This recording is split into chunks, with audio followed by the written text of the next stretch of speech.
नमस्कार दोस्तों, स्वागत है आपका daily one topic by AK YouTube channel पर। कार्ल मार्क्स हमने कंप्लीट कर लिया था।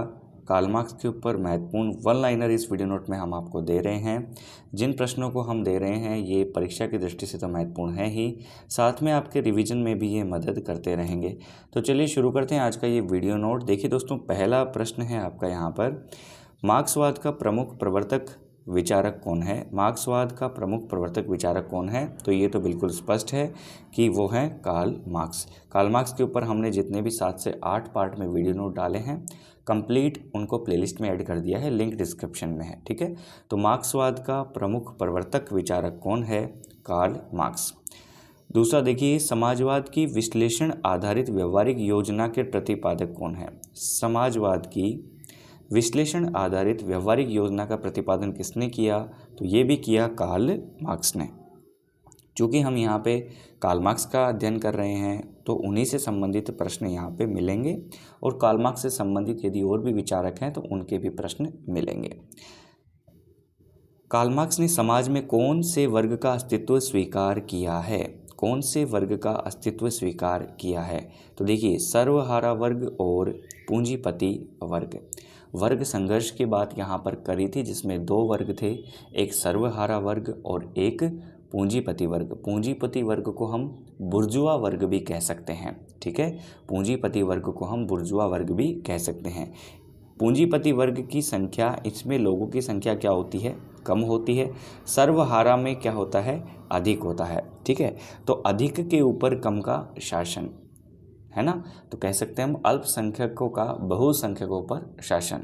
सर्वहारा वर्ग या सर्वहारा वर्ग व पूंजीपति वर्ग। पूंजीपति वर्ग को आप बुर्जुआ वर्ग भी कह सकते हैं। नेक्स्ट देखिए, कार्ल मार्क्स का सबसे घनिष्ठ मित्र कौन था? वैसे तो हमारे जीवन में भी मित्र अनेक होते हैं, ऐसे ही कार्ल मार्क्स के योगदान, शिक्षण के योगदान में कार्ल मार्क्स के जो उन्होंने शोध किया, जिस वर्ग संघर्ष को लेकर उन्होंने शोध किया, जो उन्होंने किताबें लिखी, उसके अंदर जिन्होंने महत्वपूर्ण भूमिका निभाई वो कौन थे? Frederick angels. फ्रेडरिक एंजल्स या फ्रेडरिक एंगल्स भी आपको नाम मिलेगा। तो फ्रेडरिक एंजल्स कार्ल मार्क्स का सबसे घनिष्ठ मित्र। नेक्स्ट देखिए, कार्ल मार्क्स की महत्वपूर्ण रचनाएं कौन कौन सी थी? तो हमने आपको वीडियो नोट के अंतर्गत इनके लिए बता दिया था, फिर भी एक सरसरी तौर पर वन लाइनर में आप इनको देख लीजिए। तो ये किताबें हैं यहाँ पर देखिए कार्ल मार्क्स की महत्वपूर्ण रचनाओं में, जिनमें हम बात करें तो द कैपिटल यानी Das Kapital, communist manifesto, the poverty of philosophy, the economic and philosophical manuscript, class struggle in France, value price and profit.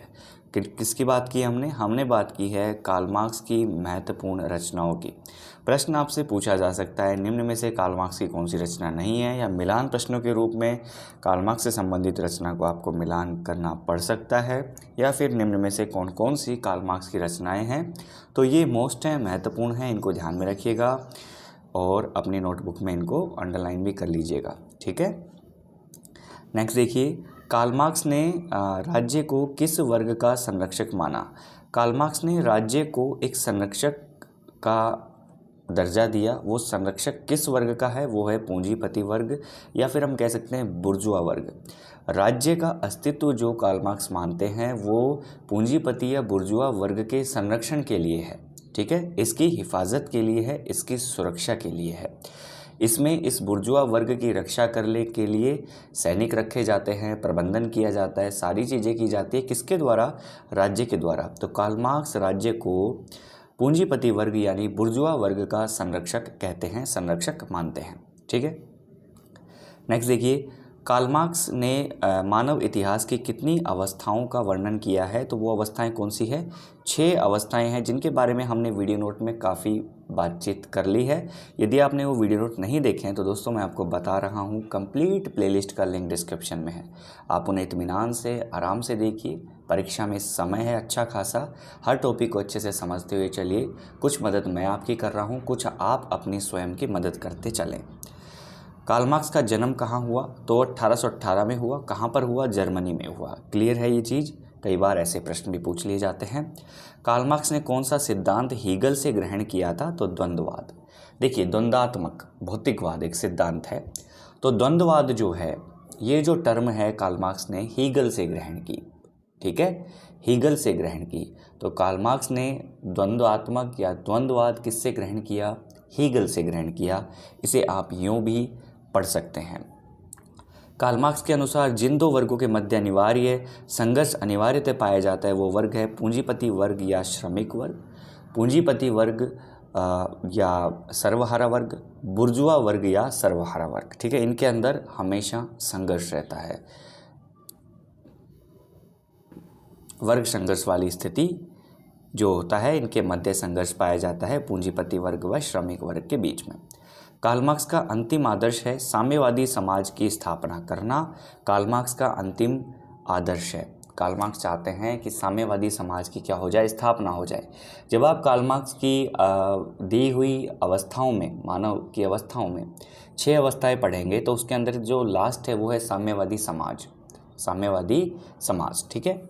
द्वंद्वात्मक प्रक्रिया के 3 अंग हैं, द्वंद्वात्मक प्रक्रिया के 3 अंग हैं, एक वाद, प्रतिवाद और संवाद, वाद, प्रतिवाद और संवाद, और ये लगातार क्या होते हैं? चलते रहते हैं। वाद, प्रतिवाद और संवाद लगातार चलते रहते हैं। यदि आपने वीडियो नोट देखा है मेरा इससे बारे में, इससे रिलेटेड, तो आप कमेंट ज़रूर करिएगा। जब आपने द्वंद्वात्मक भौतिकवाद को हमने आपको पढ़ाया था तो इस टर्म को हमने अच्छे से डिफाइन किया था, अच्छे से समझाया था, अच्छे से इसको बारे में बातचीत की थी। तो आपने वो वीडियो नोट देखा है तो कमेंट करके ज़रूर हमें सूचित करें कि हाँ हमने देखा है। कार्ल मार्क्स ने श्रमिक वर्ग को किस नाम से पुकारा? तो श्रमिक वर्ग को पुकारा मेरे दोस्तों सर्वहारा वर्ग के नाम से। पूंजीपति वर्ग को पुकारा बुर्जुआ वर्ग के नाम से, बुर्जुआ वर्सेस सर्वहारा, श्रमिक वर्सेस पूंजीपति, आप कुछ भी कह लीजिए।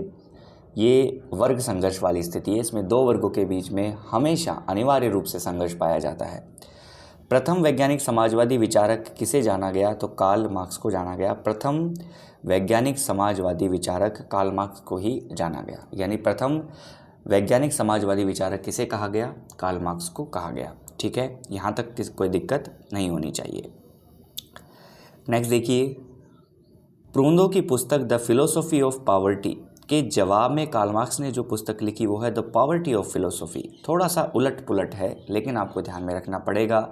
तो आप एक बंदे की याद रख लीजिए, आप एक काम करिए, कार्ल मार्क्स की याद रख लीजिए। कार्ल मार्क्स ने लिखी द पॉवर्टी ऑफ फिलोसॉफी, ठीक है। अब प्रूंदो के बारे में पूछा जाए तो प्रूंदो ने लिखी द फिलोसॉफी ऑफ पॉवर्टी, ठीक है। एक दूसरे से बिल्कुल विपरीत नाम है, लेकिन इसके जवाब में कार्ल मार्क्स ने लिखी थी द फिलोसॉफी ऑफ पॉवर्टी के जवाब में कार्ल मार्क्स ने लिखी the poverty of philosophy. The philosophy of poverty किसकी किताब है? प्रूंदो की है। द पॉवर्टी ऑफ फिलोसॉफी किसकी किताब है? कार्ल मार्क्स की है। ये भी ध्यान में रखना है। धर्म विषय के बारे में, धर्म के बारे में कार्ल मार्क्स क्या कहते हैं? कार्ल मार्क्स कहते हैं कि धर्म एक अफीम है। धर्म क्या है? एक अफीम है, ठीक है दोस्तों। धर्म को एक अफीम बताया है। अतिरिक्त मूल्य के सिद्धांत का प्रतिपादन किसके द्वारा किया गया? तो कार्ल मार्क्स के द्वारा किया गया अतिरिक्त मूल्य का सिद्धांत कि जिस भी वस्तु का उत्पादन किया जाता है उस वस्तु के लागत मूल्य और उसके विक्रय मूल्य के बीच में बहुत सारा अंतर रहता है, जिसे पूंजीपति वर्ग हथिया लेते हैं, इकट्ठा कर लेते हैं और वो पूंजीपति वर्ग और पूंजीपति होता जाता है, ठीक है। तो ये जो अतिरिक्त मूल्य का सिद्धांत था ये किसने दिया? ये कार्ल मार्क्स ने दिया। किसने दिया? कार्ल मार्क्स ने, ठीक है। कार्ल मार्क्स ने द्वंद्वात्मक भौतिकवाद सिद्धांत का उल्लेख किस पुस्तक में किया? तो ध्यान में रखिएगा the German ideology, the German ideology किताब में कार्ल मार्क्स ने द्वंद्वात्मक भौतिकवाद सिद्धांत का उल्लेख किया है। कार्ल मार्क्स के अनुसार राज्य क्या है? राज्य एक शोषण का यंत्र है और धर्म एक अफीम है। धर्म को कहा एक अफीम है और राज्य को कहा राज्य एक शोषण का यंत्र है। राज्य व्यवस्था करता है निम्न वर्ग का शोषण हो उच्च वर्ग के द्वारा, उच्च वर्ग का संरक्षण करता है, पूंजीपति वर्ग का संरक्षण करता है। कौन करता है? Karl Marx. तो कार्ल मार्क्स के अनुसार राज्य जो है वो शोषण का यंत्र है। नेक्स्ट देखिए, विश्व के मजदूरों एक हो जाओ, यह कथन किसका है? कार्ल मार्क्स का है। मजदूरों को एक कर रहे हैं कि विश्व के मजदूरों एक हो जाओ, तुम्हारे पास सिवाय बेड़ियों के खोने के अलावा कुछ भी नहीं है, ठीक है। अपने अधिकारों के प्रति एक हो जाओ। यह कथन किसका है कि पूंजीपति स्वयं अपनी कब्र खोदता है? ये भी कार्ल मार्क्स का है कि पूंजीपति स्वयं अपनी कब्र खोदता है, कार्ल मार्क्स। ठीक है, नेक्स्ट देखिए, यह कथन किसका है कि प्रत्येक वर्ग संघर्ष एक राजनीतिक संघर्ष होता है? ये भी कार्ल मार्क्स का है। तो कार्ल मार्क्स वर्ग संघर्ष को किस रूप में देख रहे हैं? एक राजनीतिक संघर्ष के रूप में देख रहे हैं। कार्ल मार्क्स कह रहे हैं कि प्रत्येक वर्ग संघर्ष एक राजनीतिक संघर्ष होता है, राजनीतिक संघर्ष होता है। ठीक है, कार्ल मार्क्स। समाजवादियों की बाइबल किस ग्रंथ को कहा गया? बहुत महत्वपूर्ण प्रश्न है, ध्यान में रखिएगा। नीचे साम्यवादियों की बाइबल है, ऊपर समाजवादियों की बाइबल है, दोनों प्रश्न ध्यान में रखिएगा। तो दास कैपिटल को समाजवादियों की बाइबल कहा गया, एक तो पहले इसको निपट लो। दास कैपिटल समाजवादियों की बाइबल, ओके। कम्युनिस्ट मैनिफेस्टो साम्यवादियों की बाइबल, कम्युनिस्ट मैनिफेस्टो साम्यवादियों की बाइबल, दास कैपिटल समाजवादियों की बाइबल। नेक्स्ट देखिए, मैंने हीगल को सर के बल खड़ा पाया, मैंने उसे सीधा करके पैरों के बल खड़ा कर दिया, कार्ल मार्क्स। मतलब उसके सिद्धांतों को सही क्रम में इन्होंने सेट कर दिया, ये हम कह सकते हैं। हीगल सच में ही सर के बल थोड़ी खड़ा था, उसके विचारों को, उसके सिद्धांतों को, उनको इन्होंने कुछ सुधार करके प्रकट किया। इसलिए कार्ल मार्क्स कहते हैं कि जब मैंने हीगल को देखा, यानी हीगल के विचारों को देखा, तो वो सर के बल खड़े थे, फिर मैंने उन्हें पैरों के बल खड़ा किया और सीधा किया। यह कथन किसका है कि अब तक दार्शनिकों ने विश्व की व्याख्या की है, आवश्यकता है इसे कैसे बदला जाए? कार्ल मार्क्स का कथन है कि अब तक दार्शनिकों ने विश्व की व्याख्या की है, अब प्रश्न ये है कि इसे कैसे बदला जाए। कार्ल मार्क्स का है। कार्ल मार्क्स ने किस युग को राज्य विहीन वर्ग विहीन मानते हैं? तो साम्यवादी युग को। साम्यवादी युग के बारे में कहते हैं कि यहाँ पर राज्य विहीन होगा, राज्य समाप्त हो चुका होगा, क्योंकि राज्य को शोषण का यंत्र मानते हैं। वर्ग संघर्ष समाप्त होगा, सभी एक समान हो जाएंगे।